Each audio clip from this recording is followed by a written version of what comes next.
Hello, friends. This is Dave Hurwitz, executive editor at ClassicsToday.com, here with lesser-known works by major composers. And today we are going to be talking about Richard Strauss's Couperin arrangements into actually a couple of really, really lovely works. The first was simply called Dance Suite, which he wrote in the 1920s for the Vienna State Opera, which was actually opera and ballet, and they needed some dancey stuff. So he took 8 works by Couperin and turned them into a delightful, wonderfully orchestrated little suite of dances. But later, 20 years later, in the 1940s, at the same time that he was working with Clemens Krauss on the opera Capriccio, he had cause to do another ballet, which they called Vergnügliche Feier, or bygone festivities. Of course, everything by 1940-something was bygone. It was on the way out, particularly Strauss's world, the world he'd grown up in. He was 81 years old, or 80-some-odd years old, basically. And, about then. And he took some of the music from the earlier dance suite and reworked it into a work called Divertimento. Divertimento on Klavierstücken, on piano works or clavier works, harpsichord works, by François Couperin for small orchestra, Opus 86. So this was from 1940-1941, at the height of the Second World War, when Strauss was having his, let's just say, controversial relationship with the Third Reich. It's a beautiful piece. The small orchestra includes harpsichord and piano and celesta and organ and harps and, some percussion. There's a glockenspiel in there somewhere. It's not that small. It's Straussian. It's very Straussian.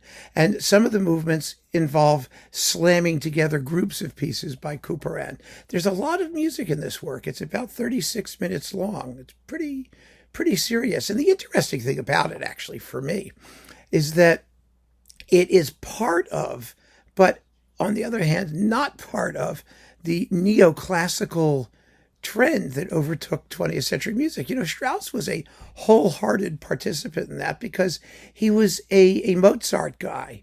You could argue that his neoclassical period began with Der Rosenkavalier, which couldn't sound less neoclassical, but in a way, his model for comic opera was Mozart. He wanted desperately to be a comic opera composer. He wanted to be the next Mozart. And that's what most of his later work is. It's often neoclassical in idiom, making reference to older times, older themes, older musical processes. And this is part of that. In the 1920s, particularly when he was doing this, we were at the same point as, for example, Stravinsky's Pulcinella and, the Respighi ancient airs and dances and all this obsession with earlier music and the rejection of the bloated Wagnerian and post-Wagnerian late romantic excess. But the funny thing about Strauss, and the most interesting thing about this, for me anyway, is that Strauss was very much a part of that. He was an avatar of late romantic excess, the tone poems, the operas Salome and Electra, Die Frauen Schatten. It just doesn't get more excessive than those works by Strauss. But at the same time, as Die Frauen Schatten was popping up in the teens, the 19-teens, he was working on Ariadne auf Naxos and the suite from the Bourgeois Gentilhomme, often to French models, I hasten to add, not German models. It wasn't like he was redoing Bach. No, mustn't touch the deity, that sort of thing. But the bottom line is, Strauss was absolutely, wholeheartedly neoclassical in the latter part of his career, which was actually almost the majority of his career from the 19-teens to the 1940s. That was his idiom, but he got no credit for it. He wasn't interested in being part of the 20th century avant-garde. He presented it in such a way that was absolutely the opposite. So like I said, he was at once a participant in this 20th century trend, but also apart from it. And of course, the people who were doing most of it were in France and around France, Stravinsky and Lessees and the whole 20th century French pile of people. The Germans were working with 12-tone music and late romantic decadence and total chromaticism and things like that. And Strauss wasn't part of that either. So works like this are very, very interesting historically, as well as being extremely rewarding musically.